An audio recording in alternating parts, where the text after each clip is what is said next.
എല്ലാ സജ്ജനങ്ങൾക്കും നമസ്കാരം. ഈശ്വരാരാധനാപരമായിരിക്കുന്ന ധാരാളം വഴികളിലൂടെ നമ്മുടെ നിത്യജീവിതത്തിലെ ദുഃഖങ്ങളെയെല്ലാം തുടച്ചു മാറ്റി നാം ജീവിതം സന്തോഷകരമായി മുന്നോട്ട് കൊണ്ടുപോകാൻ വേണ്ടി ശ്രമിക്കുന്നു. ആ ഒരു മഹത്തായ ലക്ഷ്യത്തിലാണ് ഓരോ ക്ഷേത്രങ്ങളുടെയും കാഴ്ചപ്പാടുകൾ തന്നെ. ഓരോ ക്ഷേത്രവും ലോകാനുഗ്രഹേത്വർത്ഥം എന്നാണ്. ലോകത്തിൻ്റെ മുഴുവൻ അനുഗ്രഹത്തിനും ഐശ്വര്യത്തിനും വേണ്ടിയാണ് ഓരോ ക്ഷേത്രവും നിർമ്മിക്കപ്പെട്ടിരിക്കുന്നത്. ഓരോ ക്ഷേത്രത്തിൻ്റെ പിന്നിലും വളരെ വലുതായിരിക്കുന്ന ഐതിഹ്യങ്ങളുണ്ടാവും. ധാരാളം വളരെ ഭക്ത ശിരോമണികളായിരിക്കുന്ന വ്യക്തികളുടെ അനുഭവങ്ങളും എല്ലാം ഉണ്ടാവും. അങ്ങനെ നമുക്ക് ഏവർക്കും വളരെ പ്രിയങ്കരമായിരിക്കുന്ന ഏറ്റവും ശ്രദ്ധേയമായിരിക്കുന്ന ശ്രീകൃഷ്ണ ഭഗവാന്റെ പുണ്യസങ്കേതമാണ് ഗുരുവായൂർ ശ്രീകൃഷ്ണസ്വാമി ക്ഷേത്രം, ഗുരുവായൂർ അമ്പലം എന്ന് നമ്മൾ പറയുന്നത്. ഈശ്വരവിശ്വാസികളായ വ്യക്തികളെ സംബന്ധിച്ച് ഒരിക്കലെങ്കിലും ആ പുണ്യസന്നിധിയിൽ പോകാത്തവർ കാണില്ല. ഭഗവാന്റെ കരുണാകടാക്ഷങ്ങളെ അനുഭവിച്ചറിയാത്തവരാരും തന്നെ ഉണ്ടാവത്തില്ല. അപ്പം അത്രയും പ്രമുഖമായിരിക്കുന്ന ആ പുണ്യസങ്കേതത്തിലെ ഭഗവാന്റെ കഥകളും ഐതിഹ്യങ്ങളും ഒക്കെ ആയിട്ട് ബന്ധപ്പെടുത്തിയാണ് നാരായണീയം ഏറ്റവും ശ്രദ്ധേയമായി മാറിയിട്ടുള്ളത്. നമുക്കറിയാം, നമ്മുടെയൊക്കെ ജീവിതത്തിലെ ധാരാളം ദുഃഖങ്ങൾ വരും. ആ ദുഃഖങ്ങളിൽ നിന്നും അതിജീവിക്കാൻ വേണ്ടിയാണ് നാം എല്ലാം ഈശ്വര ആരാധനയിലേക്ക് കൂടുതൽ ശ്രദ്ധിക്കാറുള്ളത്. ധാരാളം മന്ത്രങ്ങളെ കൊണ്ട് നാം എല്ലാം ഭഗവാനെ പ്രാർത്ഥിക്കുന്നു. ആ പ്രാർത്ഥനയുടെ ഒരു ഫലം എന്നോണം ആ ദുരിതങ്ങളെല്ലാം മാറി മുന്നോട്ട് പോകുവാൻ നമുക്ക് ശക്തി ലഭിക്കുന്നു.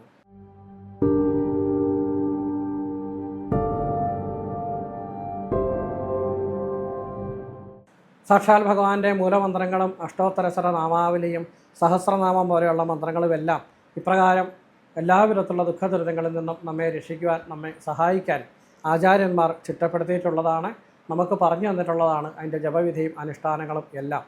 ഇതിനോടൊപ്പം തന്നെ മന്ത്രങ്ങൾക്ക് തുല്യമായ രീതിയിൽ തന്നെ ശോഭിക്കുന്ന ധാരാളം കൃതികളുമുണ്ട്. അവയിൽ ഏറ്റവും ശ്രദ്ധേയമായ ഒന്നാണ് ശ്രീമൻ നാരായണീയം എന്ന് അറിയപ്പെടുന്നത്. മേൽപ്പത്തൂർ നാരായണ ഭട്ടതിരിപ്പാടിൻ്റെ കൃതിയായിരിക്കുന്ന ഈ ഒരു പുണ്യകൃതി നിത്യേന പാരായണം ചെയ്യുന്നത് ധാരാളം സജ്ജനങ്ങൾ ഇപ്പോൾ പിന്തുടരുന്നു. പല സജ്ജന സംഗമങ്ങളിലൂടെ ധാരാളം സ്ഥലങ്ങളിലും ഇതിൻ്റേതായിട്ടുള്ള പ്രത്യേക ഒരു പഠന ക്ലാസ്സുകളോ ചൊല്ലിപ്പിക്കുക, കൂട്ടായിട്ടിരുന്ന് പ്രാർത്ഥിക്കുക, ഇങ്ങനെയുള്ള ധാരാളം ഒരു സത്സംഗങ്ങൾ ഇന്ന് നമ്മുടെ നാട്ടിലെ ക്ഷേത്രങ്ങളെയെല്ലാം ചുറ്റിപ്പറ്റി ധാരാളമായി കാണാം. അതെന്തുകൊണ്ടെന്ന് വെച്ച് കഴിഞ്ഞാൽ ഓരോ ജീവിത ദുഃഖത്തിൽ നിന്നും കയറാൻ വേണ്ടി ഇത്രയും ശക്തിയുള്ള ഒരു മന്ത്രം മറ്റൊന്നില്ല എന്ന് തന്നെ പറയാം. സാധാരണ മൂലമന്ത്രങ്ങളെല്ലാം ജപിക്കുമ്പോൾ വളരെ ശ്രദ്ധയോടെ ചൊല്ലണം. അത് ചൊല്ലുന്നതിൽ എന്തെങ്കിലും പിഴവ് വന്നു കഴിഞ്ഞാൽ ദോഷം ഉണ്ടാകാം, വിപരീതമായ ഫലങ്ങളുണ്ടാകാം. ഒരു മരുന്ന് നമ്മൾ കഴിക്കുന്നു, ആ മരുന്ന് കഴിക്കുന്നത് അതിൻ്റെ ശ്രദ്ധിച്ചല്ല എങ്കിൽ അതിൻ്റെ വിപരീത അനുഭവങ്ങളും നമ്മുടെ ജീവിതത്തിലുണ്ടാവാം. അപ്പോൾ ഏതൊരു മരുന്നുകൾ നമ്മൾ കഴിക്കുകയാണെങ്കിലും വളരെ സൂക്ഷിച്ച് വേണം ചെയ്യാൻ. അതുപോലെയാണ് ഓരോ മന്ത്രങ്ങളും നമ്മൾ കൈകാര്യം ചെയ്യുന്നതും. എന്നാൽ ഭക്തിരസത്തെ കൊണ്ട് തയ്യാറാക്കിയിരിക്കുന്ന മന്ത്രങ്ങൾക്ക് തുല്യമായിരിക്കുന്ന മഹാശക്തിയോട് കൂടിയിരിക്കുന്ന ഈ ഒരു മരുന്ന്, അതാണ് നാരായണീയം. അത് വളരെ ശ്രദ്ധയോടുകൂടി നമുക്ക് ചൊല്ലുകയും ചെയ്യാം.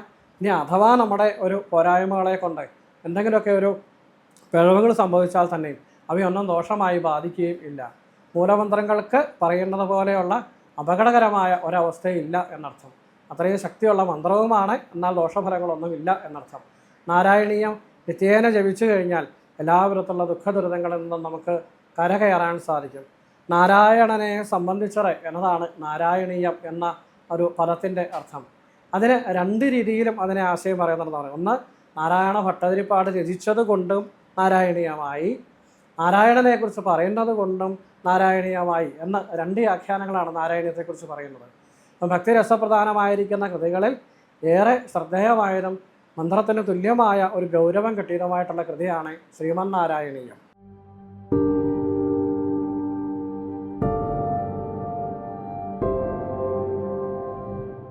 ഭഗവാന്റെ ധാരാളം പ്രിയപ്പെട്ട ഭക്തന്മാരെക്കുറിച്ചുള്ള കഥകൾ, ഐതിഹ്യങ്ങളെല്ലാം നാം കേട്ടിട്ടുണ്ടാവും. കുചേലനെക്കുറിച്ചുള്ള പുരാണങ്ങളിൽ പറയുന്ന കഥകളെ, അതിനുശേഷം നമ്മുടേതായ ഈ ഒരു കാലയളവിലേക്കൊക്കെ ചിന്തിച്ചു കഴിഞ്ഞാൽ പൂന്താനം നമ്പൂതിരിയെക്കുറിച്ചും അതുപോലെ മഞ്ജുളാലിനെ കഥയെക്കുറിച്ച് പറയുന്ന മഞ്ജുളയെക്കുറിച്ചും ഒക്കെയുള്ള ധാരാളം കഥകൾ ഗുരുവായൂർ ക്ഷേത്ര സന്നിധിയെ സംബന്ധിച്ച് പറയുന്നുണ്ട്. അതിലേറെ ശ്രദ്ധേയമായിരിക്കുന്ന ഒരു കഥാപാത്രമാണ് മേൽപ്പത്തൂർ നാരായണ ഭട്ടതിരിപ്പാട്. അദ്ദേഹം വാതരോഗത്തെ കൊണ്ട് നിരന്തരമായ ഒരു ക്ലേശമുണ്ടായി എന്നും അതിന് പല വിധേനയുള്ള ചികിത്സാദി വിഷയങ്ങളൊക്കെ ചെയ്തിട്ടും അവയൊന്നും കൊണ്ട് തന്നെയും അദ്ദേഹത്തിന് ശാന്തി ലഭിച്ചില്ല. ഇനി എന്ത് ചെയ്യും? ഈ ഒരു രോഗത്തിൻ്റെ ക്ലേശം വന്നു കഴിഞ്ഞപ്പം ഇനി മുന്നോട്ട് പോകുന്ന എല്ലാ പ്രതീക്ഷകളും അദ്ദേഹത്തിൻ്റെ മുമ്പിൽ ഇല്ലാതാവുകയാണ്. ഈ ഒരു സാഹചര്യത്തിൽ എന്ത് വേണം എന്ന് അന്വേഷിച്ചുകൊണ്ടിരുന്ന അദ്ദേഹത്തിൻ്റെ അടുത്ത് വളരെ സരസമായി എന്നാൽ അർത്ഥ ഗാംഭീര്യത്തോടു കൂടി മീൻ തൊട്ട് തുടങ്ങുക എന്നുള്ള രീതിക്ക്, അല്ലെങ്കിൽ മത്സ്യം തൊട്ട് തുടങ്ങുക, മത്സ്യം തൊട്ട് കഴിച്ചോളൂ എന്നുള്ള രീതിക്ക് ഒരു ആചാര്യവചനം ലഭിച്ചു എന്നാണ് പറയുക. എഴുത്തച്ഛൻ പറഞ്ഞു എന്നും അല്ലാതെ മറ്റ് ആചാര്യന്മാരാണെന്നും എല്ലാം അതിനെക്കുറിച്ച് പല രീതിയിലുള്ള അഭിപ്രായങ്ങളുണ്ട്. അപ്പോൾ ബ്രാഹ്മണനായിരിക്കുന്ന നാരായണ ഭട്ടതിരിപ്പാടിന് മത്സ്യം കഴിക്കാനാവില്ല. അപ്പോൾ എന്താണ് ഇങ്ങനെ പറഞ്ഞത്, അത് തന്നെ കളിയാക്കിയാണ് എന്ന് തന്നെ ഒരു സമയത്തേക്ക് തോന്നിപ്പോയി.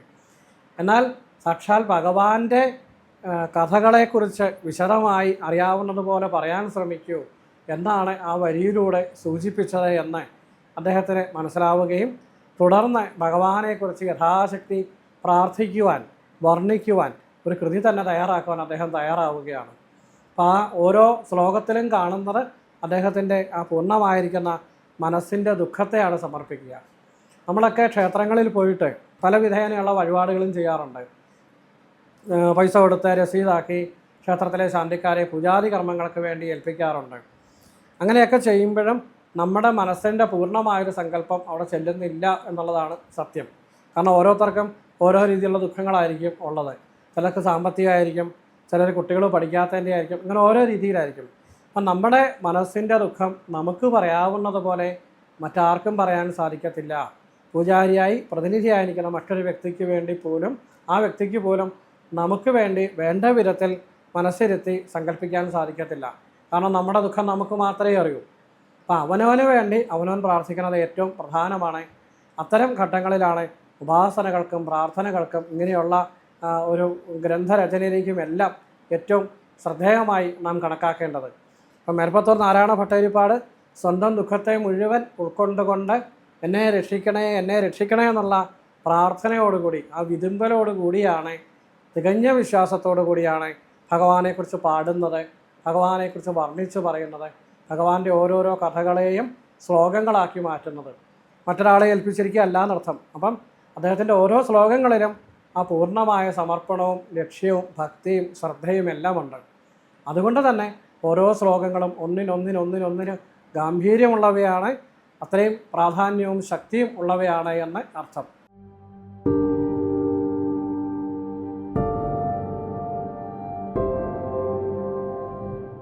നാരായണീയം നിത്യേന നമ്മുടെ ഒരു ഉപാസനയാക്കി നമുക്കെടുക്കാം.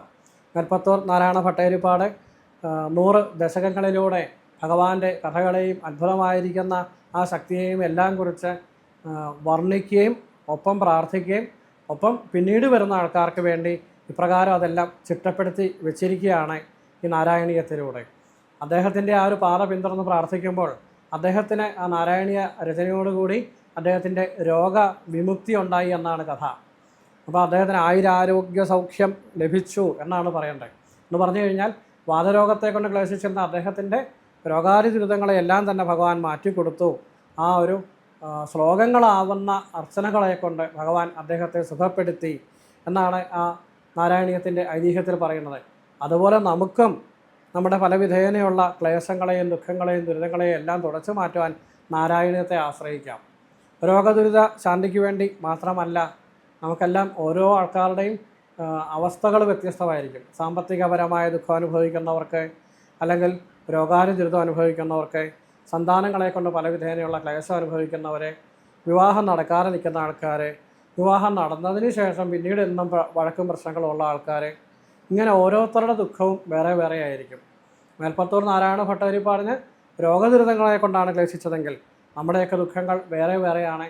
അവ എന്തു തന്നെയാണെങ്കിലും നമ്മൾ ഓരോരുത്തരും മേൽപ്പത്തൂർ നാരായണ ഭട്ടതിരിപ്പാടിനെ പോലെ, അദ്ദേഹത്തെ പോലെ ഇരുന്നു കൊണ്ട് മനസ്സറിഞ്ഞുകൊണ്ട് ഭഗവാനിലേക്ക് നമ്മുടെ പ്രാർത്ഥനകളും ശ്ലോകങ്ങളും സമർപ്പിക്കുക. അത് നമുക്ക് അദ്ദേഹത്തിന് ലഭിച്ചതുപോലെ ആരോഗ്യ സൗഖ്യം, എല്ലാവിധത്തിലുള്ള ആരോഗ്യവും ഐശ്വര്യവും സമൃദ്ധിയും ലഭിക്കുന്നതിന് നമ്മെ സഹായിക്കും. അപ്പോൾ ശ്ലോകം മുഴുവനായി എല്ലാ ശ്ലോകങ്ങളും നമുക്ക് പാരായണം ചെയ്യാൻ പറ്റുന്നില്ല. ഒരു ശ്ലോകമെങ്കിലും ഒരു ദിവസം ചൊല്ലുക. അങ്ങനെ കുറേശ്ശെ ചൊല്ലിപ്പോയാൽ മതി. ആദ്യം ചൊല്ലുമ്പോൾ നമുക്ക് അതിനകത്തൊരു പ്രാവീണ്യമൊന്നുമില്ല. ധാരാളം ഋഷ്യതുല്യരായിട്ടുള്ള സജ്ജനങ്ങളെ ഇതിനെക്കുറിച്ച് ക്ലാസ്സുകൾ എടുക്കുന്നുണ്ട്. അല്ലാതെ പല മാധ്യമങ്ങളിലൂടെയും യൂട്യൂബോ അങ്ങനെയുള്ള മാധ്യമങ്ങളിലും കൂടെയൊക്കെ ഇതിനെക്കുറിച്ചുള്ള ശ്ലോകങ്ങൾ ചൊല്ലി പ്രസിദ്ധീകരിക്കുന്നുണ്ട്. ഇങ്ങനെയുള്ള മാർഗ്ഗങ്ങളിലൂടെ എല്ലാം നമുക്കത് കേട്ട് പഠിക്കാം. തെറ്റുകൂടാതെ ക്രമേണ ചൊല്ലാൻ വേണ്ടി ശ്രമിക്കാം. അങ്ങനെ ചൊല്ലി വരുമ്പോൾ ആ ഭഗവാന്റെ അനുഗ്രഹം പൂർണ്ണമായി നമുക്ക് ലഭിക്കും. അതിൻ്റെ എല്ലാം കൂട്ടത്തിൽ ആരും അതിനകത്ത് ഭയപ്പെടേണ്ട കാര്യമില്ല. കാരണം ഒരു മൂലമന്ത്രം ജപിക്കുന്നത് പോലെയുള്ള ഒരു സൈഡ് എഫക്റ്റ് ഇതിനുണ്ടാവുമെന്ന് ചിന്തിക്കേണ്ട കാര്യമേ ഇല്ല. കാരണം ഇതിൻ്റെ പൂർണ്ണമായ ശക്തി എന്ന് പറയുന്നത് ഭക്തിയാണ്. ഭക്തിയിൽ അധിഷ്ഠിതമായി എൻ്റെ ഭഗവാനെ എന്നെ രക്ഷിക്കണേ എന്നുള്ള പ്രാർത്ഥനയാണ് നാരായണീയത്തിൻ്റെ മന്ത്രങ്ങളെക്കാളും അപ്പുറത്തുള്ള ശക്തി എന്ന് പറയുന്നത്. അപ്പം കൃത്യമായ ചിട്ടയോടുകൂടി അത് പഠിച്ചു ചൊല്ലാം. ഒന്നും പറ്റുന്നില്ലെങ്കിൽ ഓരോരോ ശ്ലോകങ്ങളായി നിത്യജപത്തിലും പ്രാർത്ഥനയിലും ഉൾപ്പെടുത്തുക. സമ്പൽ സമൃദ്ധിക്കും ഐശ്വര്യത്തിനും എല്ലാത്തിനും നമ്മെ സഹായിക്കും. ഇതൊക്കെയാണ് ഭൗതികപരമായ സാധാരണക്കാർക്ക് ആവശ്യം. എന്നാൽ തികഞ്ഞ ഉപാസകനായിരിക്കുന്ന സാധകനായിരിക്കുന്ന ഒരു വ്യക്തിക്ക് ഇതല്ല. ഇതിനപ്പുറം മോക്ഷമെന്ന് പറഞ്ഞ ഒരു ലക്ഷ്യമാണുള്ളത്. സാക്ഷാൽ ഭഗവാങ്കലേക്ക് എനിക്ക് ലയിച്ചു ചേരാൻ സാധിക്കണം. ഈ ഭൗതിക സുഖങ്ങൾക്കെല്ലാം അപ്പുറം ഈ ജീവാത്മാവിനെ പരമാത്മാവിലേക്ക് എത്തിക്കണം എന്ന കാഴ്ചപ്പാടാണ്. ആയിക്കോട്ടെ, അങ്ങനെ വിശാലമായി ചിന്തിക്കുന്നവർക്ക് മോക്ഷഗതിയിലേക്ക് എത്തുന്നതിനും ആ ഭഗവാന്റെ നമ്മളെ ഭഗവാനിലേക്ക് വലിച്ചു ചേർക്കുന്നതിനും എല്ലാം ഈ ഒരു ശ്ലോകങ്ങളുടെ ജപം മതി, പ്രാർത്ഥന മതി. അത് നമ്മളെ ഏവരെയും സഹായിക്കും.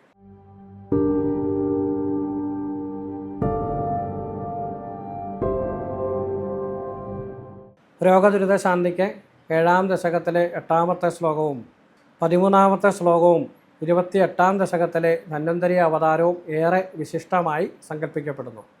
സന്താനലബ്ധിക്ക് 38-ാം ദശകത്തിലെ ശ്രീകൃഷ്ണ അവതാര ഭാഗവും 88-ാം ദശകത്തിലെ സന്താന ഗോപാലവും, ദാരിദ്ര്യശമനത്തിന് 87-ാം ദശകത്തിലെ കുചേലവൃത്തവും, ഭാഗ്യലബ്ധിക്ക് 28-ാം ദശകത്തിലെ 38-ാം ദശകത്തിലെ ഭാഗങ്ങളും പാരായണം ചെയ്യുന്നത് ഏറെ വിശിഷ്ടമാണ്. വിവാഹസിദ്ധിക്ക് വേണ്ടി 78-ഉം 79-ഉം ദശകങ്ങൾ ഗുണകരമാണ്. ജീവിത വിജയത്തിന് വേണ്ടി 75-ാമത്തെ ദശകം കംസവധം പാരായണം ചെയ്യുന്നത് ഏറെ ശ്രേയസ്കരമാണ്. ഗൃഹത്തിൻ്റെ ഐശ്വര്യ സമൃദ്ധിക്ക് വേണ്ടി 12-ാം ദശകത്തിലെ വരാഹ അവതാരം ഏറെ ശ്രേഷ്ഠമാണ്. ബാധോപദ്രവ ശാന്തിക്ക് വേണ്ടി 25-ാം ദശകത്തിലെ നരസിംഹ അവതാരം വളരെ നമ്മെ സഹായിക്കും. മനഃശാന്തിക്ക് വേണ്ടി 25-ാം ദശകത്തിലെ ഭഗവാന്റെ വിശിഷ്ടമായിരിക്കുന്ന ഭാഗങ്ങളെയും നരസിംഹ അവതാരത്തെയും നരസിംഹ കഥകളെയും എല്ലാം നമുക്ക് പാരായണം ചെയ്യാം.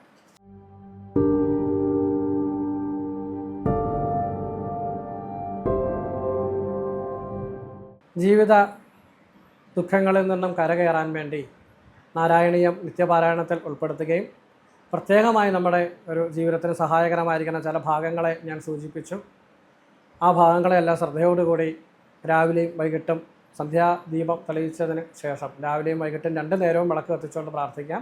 ഇല്ലെങ്കിൽ വൈകുന്നേരം മാത്രമായാലും മതി. ചിട്ടയോടുകൂടി ഒരു ശ്ലോകമെങ്കിലും നിത്യേന ചൊല്ലുക. അല്ലെങ്കിൽ ഇതിൽ പറഞ്ഞിരിക്കുന്ന നിങ്ങൾക്ക് ആവശ്യമുള്ള ഭാഗം എന്താണോ ആ ഒരു കാര്യസിദ്ധിക്ക് വേണ്ടിയുള്ള ഭാഗം മാത്രമെങ്കിലും ചൊല്ലുക. അതിനോടൊപ്പം ഭഗവാന്റെ ഓം നമോ ഭഗവതേ വാസുദേവായ, ഓം നമോ നാരായണായ തുടങ്ങിയുള്ള നാമങ്ങളെ, ഹരേ രാമ തുടങ്ങിയുള്ള മന്ത്രങ്ങളുമൊക്കെ യഥാശക്തി ജപിക്കുക. ഭഗവാന്റെ അനുഗ്രഹം നമുക്ക് എല്ലാവർക്കും ലഭിക്കട്ടെ. നമ്മളോടൊപ്പം സാക്ഷാൽ ശ്രീകൃഷ്ണ ഭഗവാൻ എപ്പോഴും ഉണ്ടാവട്ടെ എന്ന് പ്രാർത്ഥിക്കുന്നു. എല്ലാ സജ്ജനങ്ങൾക്കും നന്ദി, നമസ്കാരം.